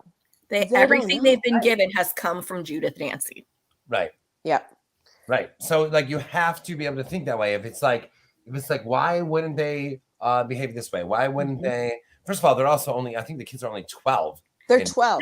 So if years, I have an 11-year-old. It terrified me. I feel like if we all remember back to like when we were 11 to 13, horrifying. You could just write a true story of any 11 to 13-year-old and it'll read like a horror story. You're like, that is a horror novel. That sounds funny and also totally fucking true. And that's like it is true about with Bridgerton. Like that, it's like, always back to Bridgerton. Look, Josh, it's changed him. It's come back. No, it really hasn't. Okay, so Regency romance is a thing. Now we need Regency horror, and you need to make that happen. Oh, Regency horror. Oh my god. And the hair up. And this is me putting my hair up. You don't like it? And then so I'm like, Josh and I are both like, and then they die how? Every way was doing beautiful hair. Death by a glove. The idea that like I've done death by a teacup. I know. So jelly jar to the face. Sorry, go on. Also done. I know that. Check and check. I'm just putting you. Just the idea that like, okay, you can go to like age 11, right? And say that like, I'm trying to think of like what everything was gigantic at age 11, but like what might have been, does this teacher like me? Does this girl in school like me? Whatever it is. Like, how weird do I look in my gym clothes? Okay, that's great. What I'm saying, Bridgerton is reminding me or teaching me is why not a whole novel of how do I look in my gym clothes? Oh my god, because it's too horrifying. It's too horrifying. No, some people don't want me to kill an animal, and I'm like, let's shrink the like scope. And if we can write 300 pages about like what do I look like in my gym clothes? So instead of like Regency horror, now we're on prepubescent horror, and that's just as terrifying. Because my gym clothes in 6th grade was an Elf T-shirt that my father got for me at Goodwill. Wait, why? Because it was an Elf T-shirt that my it was my gym clothes. Okay, because we were poor. Blackhawks and had the little Blackhawk, and but like no, mine were my gym clothes. Like I wasn't on gym clothes. Did you have a school one? No. We had to bring our own. All right, but yours is like an Elf T-shirt. What did you wear on your butt? And hot pink scrunchy leggings. It was you're describing horrifying. Like the star of like a TV show now. I mean, like what you're describing. It's basically like Blossom, except like 7 years too late. Because it was bought at Goodwill. Okay, fair enough. Without Joey Lawrence. Now times have come back to where the character you're describing is like a total hero. She's a hero. Yeah. I know. Instead of like the girl who tried to give gum to people to make her be her friend. It was like chiclets. That's like the sad thing, and I will kind of come around to this of how things like Comic-Con and stuff is now so embraced. And for those of us who, when they wore their Star Trek outfits to school, they were not embraced. That was not embraced. Sorry, not embraced. It's kind of funny because the nerd is now the hero, and everybody loves that now. And when we actually were in school, we were not so embraced. So it's just kind of funny because you're right. If you would have dressed like that now, you're cool. You're doing your own thing. Yeah. Back then. I wore a Star Trek communicator to my senior prom instead of a corsage because that's what my date bought me. Why not? And now I'm like, awesome. At the time, not cool. I was like, it lights up and makes the noise if you press a button. It makes the noise. See, and I didn't even have a real one like until so a couple years sad. later. So one of my not real aunts, we call her aunt, my Aunt Anne, worked for QVC, and she sent me one, but it was after I'd outgrown the outfit because the outfit was all one piece and it was cut in reverse because my best friend's mom made them for us and she cut them together because we were the same size. So mine went the wrong way. So I always looked like mirror image, which means I was the evil version. I mean, that is Star Trek logic. You have to go with it. I didn't have a mustache because I'm a girl, but otherwise, yeah. And I wore it, and I had a little one I made out of cardboard and tinfoil, and I went to school like this, and somehow I still had a few friends. Not many, but a few. You two are like too inspirational. Now I want to write a book. Yeah. Oh my gosh. Oh, thank you. Oh. No, You're like, these are the saddest stories I've ever heard that can equally relate to horror. Tragedy. Thank you, Josh. Now I want to write a book called QVC. Like, I know the second you said QVC, I'm like, oh my thank you, God. Aunt, if you're watching this. Unbelievable. 1999. You know. Oh my God, like a QVC kind of like slow burn thriller horror, like The Turnout by Megan Abbott, except it's in QVC and it's like two like warring hosts and they're just showing like cubic zirconia jewelry. That or the juicers or there's dehydrators. Oh, the juicers. Yogurt also. I would buy that now. Okay. So Ross wrote, "What up, people? Josh, I'll see you in the bar," which every time he writes that, we're supposed to do like take a sip or a drink or a shot. Oh, jeez. Thanks, hello. Hey. Hi, Ross. I love you. Thank you, Ross. I'm going to hide the Thank you, everybody who's watching this and letting us like just like blissfully get drunk on a Sunday. I know. When you wrote earlier, we're going to talk about everything, anything. And I was like, well, you know, and then we are. You're right. We are. 100% right. I know we haven't like promoted your books. Josh is a genius. Read all of his books. Okay, so Daphne's coming out. So Daphne's the one I don't have yet, and I nobody has Daphne, except for Glue on the Cape because I don't have Glue on the Cape and Carpenter's Farm because I couldn't figure out how to get it. But now I actually will. Are you all right? Are you? She strained herself picking up the book again. So I will say this book is huge. It looks huge. I love the weight of it. It's on my bookshelf, and the only thing it is the same size as is my Strangers in Paradise, which is a comic book omnibus, which collected like the 9 years of the comic. Right. Wow. It's right next to that. Is what it is. Yeah. It's not on my shelf with my Shakespeare. That's on a different shelf because I am a nerd and they have to be in specific sections. And I love you, Josh, but you're not in the Shakespeare section right now. Not yet. Not takes time. My Shakespeare section is mainly like my college books. My 6-year-old narrator book, then I'll be on the show. Yeah. If your 6-year-old narrator book is this size. That's a really prolific and comes with a shot glass. I don't think the 6-year-old one should, but I'm honestly thinking any kind of merchandise that would come with a book told by a 6-year-old is disturbing me. It comes with a teddy bear. Or like lollipops. Oh. Also wrong. Or like one of those weird, creepy straw dolls. Other mommy. It comes with a doll of Other Mommy. and are into, and you'd end up with like the poppets that are really big right now. These are things you probably don't know, but you know I how don't know what that is. you know what bubble wrap is. Imagine, but it's infinite bubble wrap, and it just goes back and forth and back and forth. And I think they were originally Wait, what does that mean? They're called poppets. So it goes I back should and go get forth, one back for my and forth. kids. Like forever? So imagine you have like a shape, so like a heart, and the indent of the circle you push in, and you can push it back from the other side, but it makes a little bit of a pop. Not as loud as bubble wrap, thank God, but it just goes back and forth. And they're originally things like fidget toys for kids who need that in class, but now everybody has them, and so all my kids are like. I was like, yeah, don't say just for kids that they need in class. Yeah.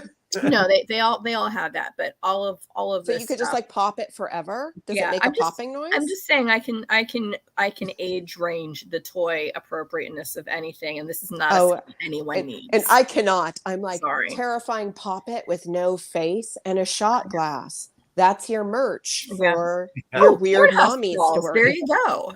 Because now we can also make it not contemporary set, because I didn't realize when I picked up some of these things that they aren't contemporaries, like Black Mad Wheel. We've got 50s, which worked for me. Was it 50s? Am I getting my decade right or wrong? Yeah. But it worked because some of the different technology, and that's one of the things that I love when you're dealing with any kind of speculative fiction, is any kind of technology that would mess up the storyline. We're like, predate it. We don't need that. Cell phones? Fuck cell phones. We're not doing cell phones. Back it up. Do it. And it works. It's always fun to go back to a time where we didn't have to constantly be texting each other what was going on. Oh my God. Yeah, I didn't have a cell phone until I was 31. Are you kidding? And you're 32 now, so that's weird, Josh. Now, I did not have a cell phone until I was 31 years old, but I was also like insanely broke. I mean, I was gonna say I didn't get one until I was in law school, and that's because I was driving so far. Wait, you went to law school? Are you a lawyer? Not anymore. Oh, Josh, Allison's super smart. We didn't tell you. Hold on, this is a whole other. I know. Josh and I are like, we were hobos and performed for a bunch of people. Allison's like, so I always say I was performing arts adjacent because my ex-husband was a theater guy, and I went to law school, and then he cheated on me and left, and now I have dibs. Yay! But anyway, yeah, my husband, the one that I'm married to and have children with, is a teacher, so I've got like the educational jargon up here too. But I can also find my way around a soundboard and know what a parcan is, because I know all that too. But when I went to law school, I was living in Downey and driving up to Pepperdine, which was in Malibu, and I was on the freeway for a really long time, and it was one of those things where if the car broke down, I was fucked. So cell phone, but I didn't have one all through college or anything, but people really didn't back then because I was really old. I had a track phone like up until a track phone that I bought at the dollar store up until I think like 2012, and then I had a smartphone, and that is going to be in very loose air quotes. That was like pay as you go. Smart with like a U. Go Walmart. It's fine. I had one of those, and honestly, I don't like having one because then I'm always on it. I resisted for years and years and years, and now it's like glued to me. But it also I feel like it's tricky with writing though, because like if you want to write something contemporary, everybody's attached to their phones and devices. Yeah. But I think what is so magical about a lot of like books, horror, romance, anything is that not being able to communicate with each other. There's a sign. I want to say it's in the first season of Angel, and he just says can't get any reception. He just throws the phone and is just like done. Like we're no longer going to even address the idea of cell phones because reception's shit. And it is where I am too, because half the time, if I ever have Jen timed out, she'll be back in a minute. Half the time I'm stuck in a pickup line in a canyon where I have no reception. So I totally get that. So the idea of like, oh, it's always working, it's always attached. Well, maybe, and maybe it won't send. You never really know. So, okay. So there's a horror author. You've probably read, I'm thinking of ending things. Or I know the title, but it's not one. Jen's the horror one. I stay away from it unless she forces me to. But the point is that he's a guy that he has like two like holy fuck like horror novels that have come out, and he is not active on social media at all. Like, so he doesn't know we're talking about him right now. No idea. What's a podcast? No idea. We're fine. And he like recently, like put like, hey, my third book's coming out. And like his second book came out like years ago, you know? And we were all like super excited that his new book is coming out. And at that moment, I was kind of like, wait, like he didn't miss a beat. Like what are we doing? Like he said book 3 is coming out. We're all excited. And like, what did it mean? He like, well, you have to have the cred to do that. You have to have people who actually care. The rest of us who are still just clawing to be seen and to be found, it doesn't work that way. So like when you have people who are naming themselves the Malermaniacs, because while you were going on your intermission, Hans was sharing his group. So they let everybody know to join the Malermaniacs group so we can be all update. So when other people are doing updates for you, you can totally get away with that. And whoever this author is, he probably has that team who makes sure everybody knows, and he can just drop that little bon mot of, here's my book, and everybody goes, all right. Good point. Because like, so it varies. Triangle, it seems like, what the fuck were you doing that whole time? And you imagine him like cooking eggs and like on Yellowstone or something, like living the ranch life and technology, you know. He was raising goats for their wool, making lovely sweaters and the cheese. Goats. I would like to raise goats. I'm not allowed to raise goats probably here in Orange. I mean, maybe certain parts of Orange, but not where I am. They would frown on that at my duplex. Allison wants us to get goats. Yeah, goats, because goat cheese is the best. And I don't know enough about goats to know if the ones where they have the really nice hair that you can shear the goat and you get the cheese from, I don't know if the goats are multi-purpose like that. I feel like you have to kind of pick your goat direction. And personally, I go with there's Jen. I go with cheese over outfits because I have no fashion sense and I love cheese. So there you go. And God, I wish I knew what this conversation was about. About goats. No fashion sense, like look none. At the right shirt. Look at the background. No, I have none, and I kind of joke because I showed up one day in makeup after a show, and people didn't recognize me where I went. Who know me because I usually am just such a dumpster fire. They're like, oh wow, you look nice. And then it's never good when somebody's like, oh my gosh, you look so good, and you're like, all I did was put on makeup. I know. I had to buy makeup to do this show because I don't know if you know this, Josh, but Jen neglected to tell me when we were doing Vox Vomitus the first time that it wasn't going to just be vocal. I didn't know we was going to see this, and then I'm like, I have to learn how to do something with. Look, nobody wanted that. I don't know why I wanted it. I'm a masochist. I'm a Leo, so I needed eyeballs. I needed, even though I'm like, look at me, I look terrible. Look at me. The first thing that went through my mind right now was like, why wouldn't it be visual? Don't we want all of us? Yeah, I am also a Leo. Also because we're like, we also joke because. And I also do prop comedy. We do, and we've joked that we need to make sure we always have like the court reporter read into the record everything that we read and say and do, because there are people who have these things like podcasts just in their ears, and they don't see the ridiculousness that we're doing, so they don't see like when I'm voguing or other kind of really stupid stuff. Or so I will have to say, like, Allison, way too close to the camera. The first and only time that you've been on this podcast, Josh, before now is you were on almost a year ago, and Allison and I were like, I wore goggles. Allison wore like a weird mask. I was like, we're prepared from the Birdbox monsters. And then we had people like message us who only listened to the audio, and they were like, what the fuck is happening? And you're like, oh, well, you can't see that we look ridiculous, and we're basically the Carrot Top of serious literary podcasts. I don't think we've ever called ourselves serious. I know. I should have said serious literary podcast. We have done more prop comedy since you, Josh. You might have been one of the first. Yeah, when we had, and now I'm blanking on his name, but we had the one with the sex mask one. Jason Starr. When we had Jason Starr on. His book was amazing. It was. I love that you said sex mask. That's really what I remember from it. But there was a man who cheats on it's a woman who cheats on her spouse, and she's wearing this, like the guy's wearing this mask, and so we wore masks, and I didn't have a cool Venetian ball mask like she did. I wore a felt mask for my kids with like yours was better. Yours was so good. Crafts from my children. This is what we do for our art. We make masks. We wear goggles. So, okay. All right. Because I'm really I can't. Confused. Josh is like, I don't know what's happening. I don't know either. I can't stop thinking about the fucking like small tension idea. So like, what is the great infidelity horror novel? Great Infidelity? Like, yeah, the Basic Instinct, the Fatal Attraction. Well, I guess you could argue Fatal Attraction is a horror. Yeah, movie. I'm like, Yeah, no, they are. I mean, both of those are horror novels. But also I would have a question, and this is going to be like, we go down a rabbit hole. What is infidelity? Yeah, because I was gonna say there are plenty that I've read where it starts and it's not physical, it's just emotional, and then it's too late because you've revealed too much.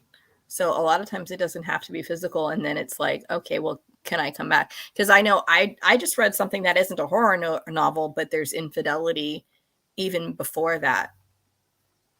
But so is infidelity, and then this is again huge thing where we're like, we can't even really talk about stereotypical infidelity right now because there are so many people who are now like very open with what their relationships are, right? Or people who are open, yeah. Yep. So the question is like, maybe is it, what is the best horror novel that is betrayal, emotional, like spiritual love betrayal? Yes, 100%. Yeah.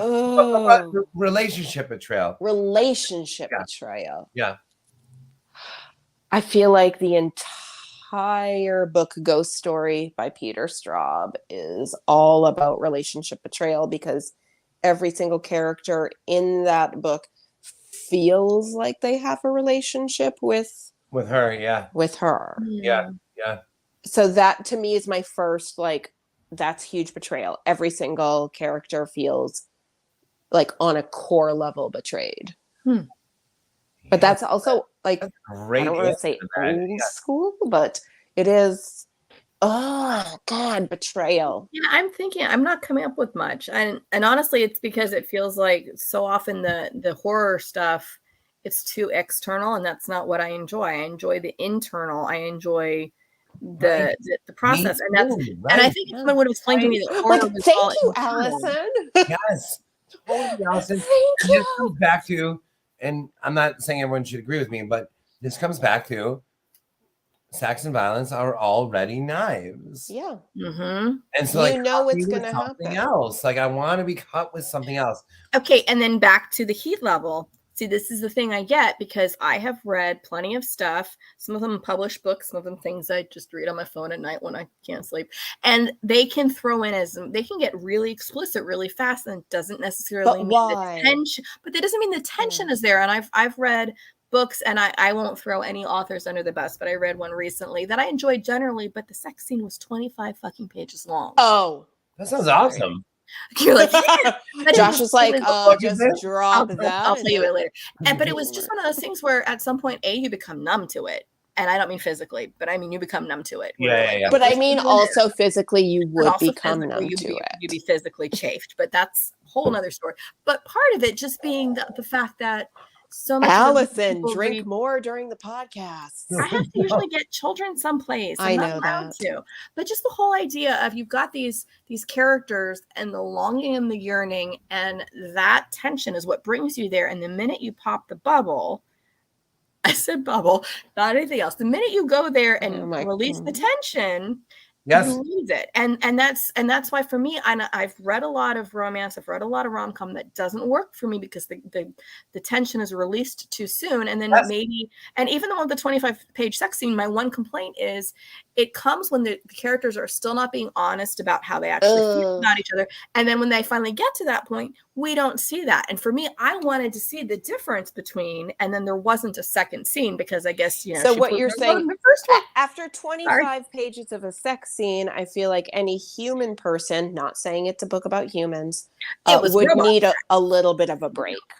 just to physically salve and there themselves. was, to be fair, there was like a little bit of a break in there, but it's the idea of the tension that went beyond there when the characters finally then did come clean. Because so often rom-coms, and this is maybe one of the reasons that I'm like, do I write rom-coms? I don't know, because so many of the things about rom-coms are tropes, and it's the whole, we aren't going to be honest about it because the word fake or accidental or imaginary or whatever is put in there, so people are not communicating how they're actually feeling, so that sexual encounter is coming before people are being their raw selves.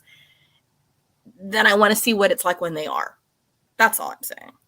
And I think the same thing in horror is that tension that leads there. If you have 20 people killed in the first scene and then everybody's just running for the rest of it, that tension would be lost. You need to build up to it and then kill everybody. I do love killing people. I know, it's fun. I don't kill a lot of people when I do. It's kind of not my jam. But that whole idea of keeping like that tension, and if you can't keep that tension on, if you can't keep that there. No, Allison, I think this is absolutely brilliant. And I'm going to bring it back to Bridgerton because he's so for people tuning in late, Judge Malerman's really Bridgerton. I don't want to say obsessed because obsessed seems I am a little mean. bit. I am. You did tell me, and I could like screenshot it, but I won't now. It changed your life and it changed who you were as a man. Yeah. You're laughing because you're like, why did I say that? So you did. I turned to Allison at one point in that, and I was like, I don't want to like spoil Bridgerton. Spoil it. Okay. Everybody listening now, pour the bourbon in your ears if you don't want to be spoiled for Bridgerton. Okay. I turned to Allison, I was like, on episode like 5 or something. And I'm like, if these two like right now realize like, oh shit, we should be together, then all tension is lost. Yeah. Mm-hmm. The story's done.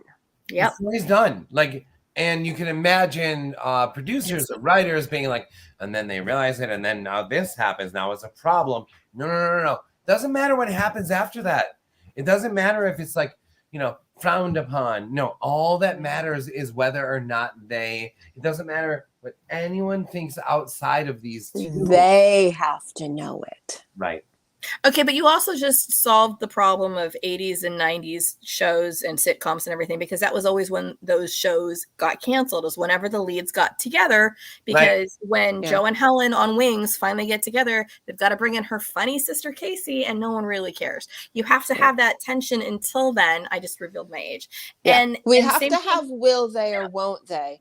You have to. I mean, I know that my idea of how women and men interact was kind of scarred by moonlighting and the fight that actually burns down the fucking house. I was gonna say moonlighting. Yes, because David and Maddie, and that's how it goes. And if you take that tension away, you lose everything. You burst that bubble, and it's like, all right, fizzed out. You take the lid off, and all the combination now, like how to apply this, and I feel like it's very simple, actually. Okay, let's take how to apply this to horror. So let's take Hitchcock's Rope. Okay. And here, not only is it a one. Do you have this prepared like a TED Talk? Not only he coughed. No. Not only is it one setting, but he actually attempted to do it in one shot. But the film, blah blah blah, wouldn't go for 90 minutes. So there had to be moments where they changed reels, blah blah blah. So if you think about what like Rope is about, it's a fucking very small story. And this is like one of the most celebrated like filmmakers of all time. And it's like most people would like, if you go down your list of like favorite Hitchcock movies, like Rope comes up pretty soon. Yeah. Like maybe it's a 5th, 6th, 7th, 8th, this guy made like 70 movies, right? It's in the top 10 every time. Right. Yeah, absolutely. So Hitchcock. Sorry. Yeah. So it's like, I feel like Rope, Psycho actually is right involved with this, but it's like if somebody found out that they had done this, then everything's broken from there. Like, what do they run? Now we're in the street. Now we're like chasing them down the street, blah, blah, blah. Like, and you don't think about it because like you only know Rope as it is, right? Mm-hmm. So like you're like, oh, this is what of course this is brilliant. Like, but if you stop and say to yourself, like, it could have gone other directions. It could have gone, somebody opens the fucking whatever buffet and there's the dead body.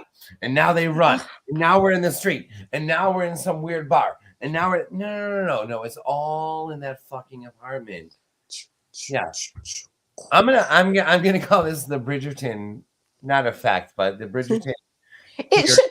I mean, what's weird is I think probably like 30 years from now, people in like film studies, even fiction studies, are going to be like the Bridgerton effect, and how this, because Bridgerton is a cultural phenomenon that is now affecting 3 people in this room who do not care about Bridgerton. Like, right. Okay, and we're not the people that's like. I haven't even watched it. I haven't, but here's the thing. I hear about it all the time. And I have so many people commenting on it, and the number of friends, like, so one of my good buddies is she is an author and she does different genres. She's like, and now I'm doing a Regency thing. Damn you, Bridgerton. But I've gotten that message from like 3 different friends who don't even write romance, who are just like, can't help myself. Guess I'm writing Bridgerton now, because there's just something about it that's irresistible. Yeah, people are going, I will say, and maybe that's why I've seen the effect on people, and I'm basically blindfolding myself a la Birdbox so I don't get exposed to it, because I have too much shit up here as it is. But the last thing I need to do is poorly attempt a period piece, because I don't do research. Are you kidding me? I'm not doing that. And the outfits sound really constraining. The outfits are not attractive. I will say, Bridgerton, as we're still talking about Bridgerton, Bridgerton season 2, I felt was such a different show than season 1. Season 1 had a lot of. They both have a lot of sexual tension. I just know that they lost the really hot guy, and everybody was like, "Without the hot guy, why are we still doing the show?" I would feel like once you're left without the hot guy, you're only left with like sadness and bee stings.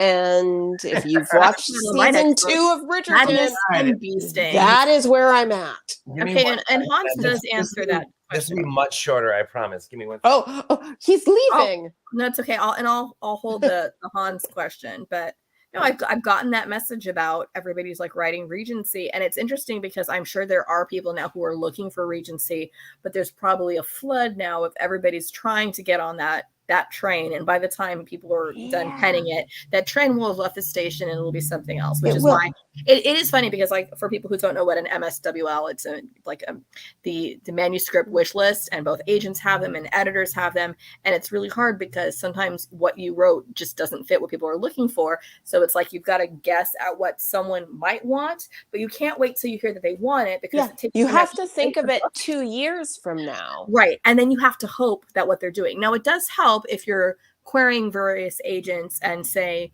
there are 3 at an agency and one happens to have on their list something that's very similar to what you wrote, then it's great. Otherwise, I mean, I know people who are going, wait, I wrote exactly what you asked for and you still said it wasn't what you were looking for. What the actual? So it varies, but that's true. There are probably a lot who are like, I need the next Bridgerton. I need the next.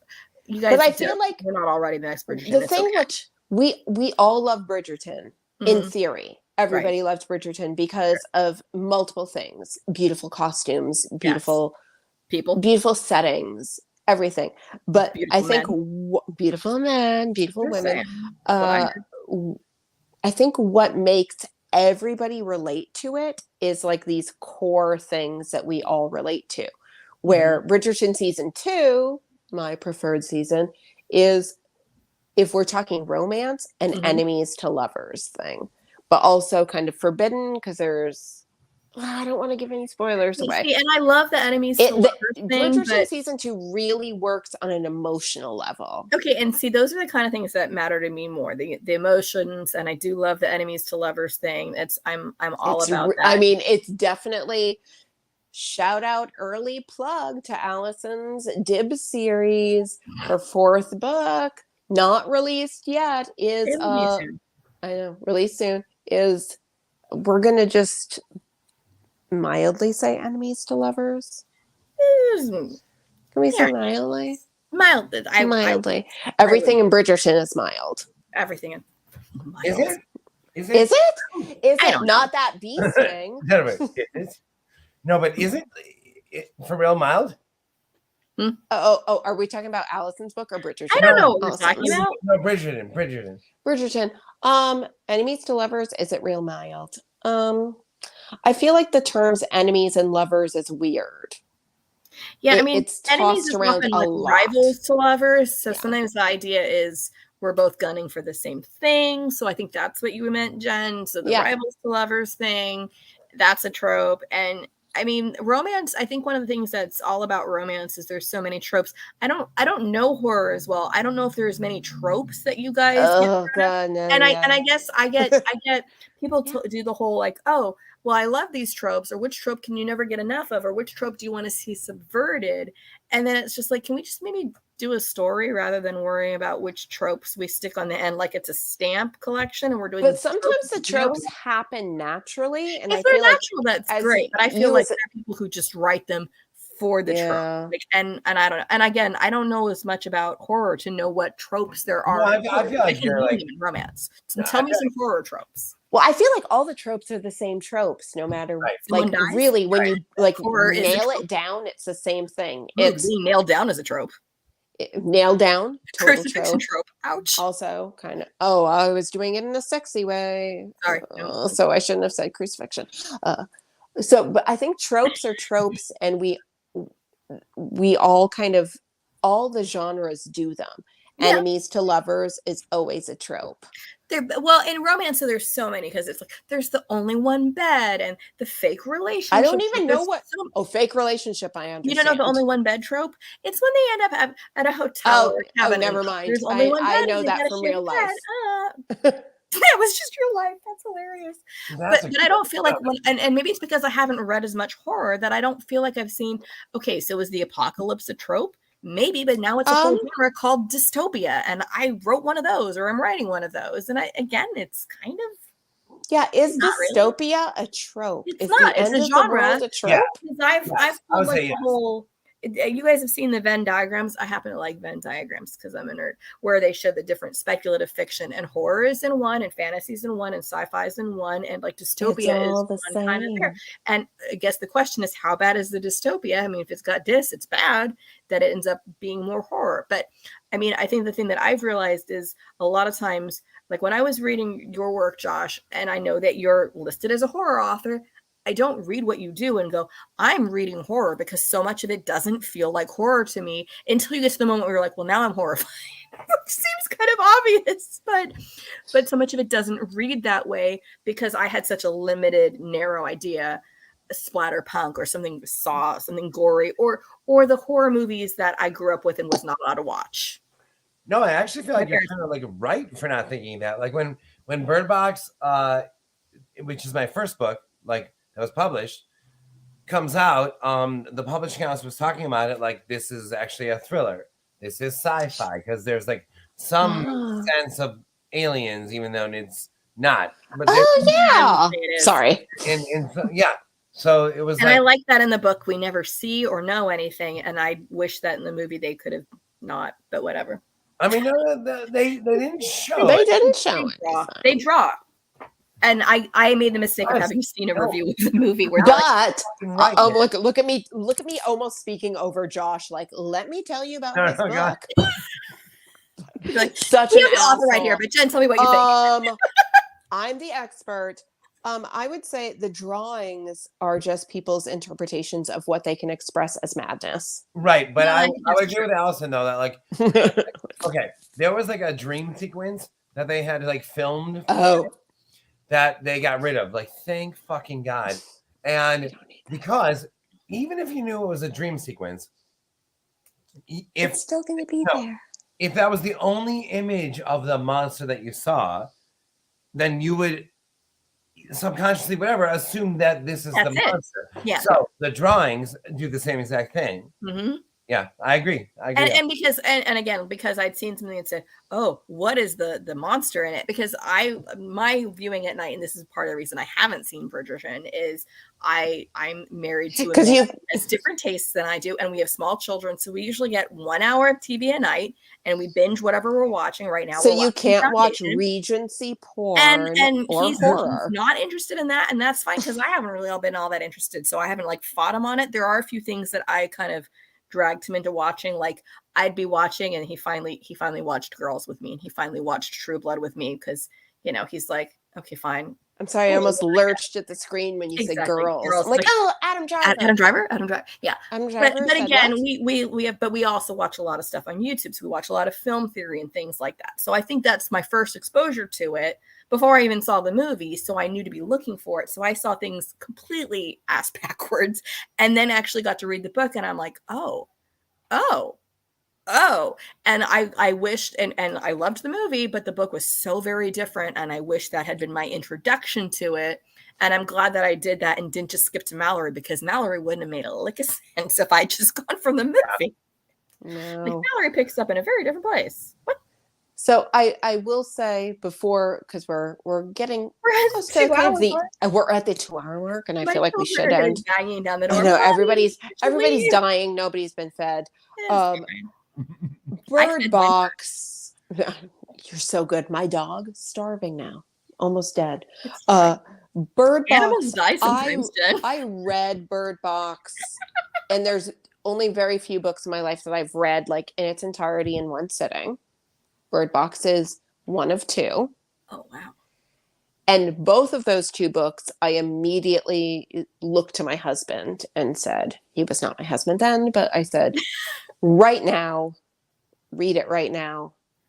And here's both of the times he took my advice, and thank you. He's a smart man. He's like, I don't want to cross Jen when she's shoving a book in my face. When I'm shoving it like physically in his face. No, I mean, and he's very used to me talking about books all the time, forever, for like the past 13 years. Mm-hmm. But there's very few times that I like try to play that card where I'm like, and read it right now. I just finished it. Yeah. Read it right after I finished it. We have to experience this together.